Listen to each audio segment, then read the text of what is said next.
2 वेळा महापौर केलं नाही, हं. एकदा स्थायी समिती केली नाही. तर माझ्याकडे पर्यायच काय नव्हता. कारण मी पक्ष सोडून जरी गेलो असतो तरी मला कोणी महापौरपद केलं नसतं. आणि तसं तुम्ही मला म्हटलं की अध्यक्षासाठी तर आमचे आदरणीय अध्यक्ष चंद्रशेखर बावनकुळे साहेबांनी आमची सगळ्यांची मिटिंग घेऊन थोडं समजवलं आम्हाला. कारण मी पार्टीबरोबरच राहिलेलो आहे आणि मला पार्टीबरोबरच राहायचं. आणि आता ती सिच्युएशन नाही. आता आम्ही खालच्या लेवलला माझ्या कार्यकर्त्यांची एक महिन्यापूर्वी माझ्या कार्यकर्त्यांची मिटिंग घेतली होती.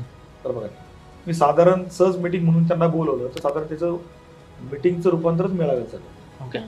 एवढं जेवढे कार्यकर्ते माझ्यावरती मनापासून प्रेम करणारे लोक तिथे आहेत. त्यामुळे आता जो काय डिसिजन मी घेतोय हा मी प्रत्येक वेळेस मी माझा मनाचा डिसिजन घेत होतो, पण ह्यावेळेस मी माझ्या कार्यकर्त्यांनी डिसिजन घेतो. म्हणजे पर्याय आहे तुमचा. मी माझ्या कार्यकर्त्यांना मी प्रत्येक वेळेस सांगितलंय, समजा उद्या जर इन केस पक्षाने उमेदवारी डावलली तर आमच्याकडे प्लॅन बी पण आम्ही कार्यकर्त्यांनी आमच्या तयार ठेवलेला आहे. ओके.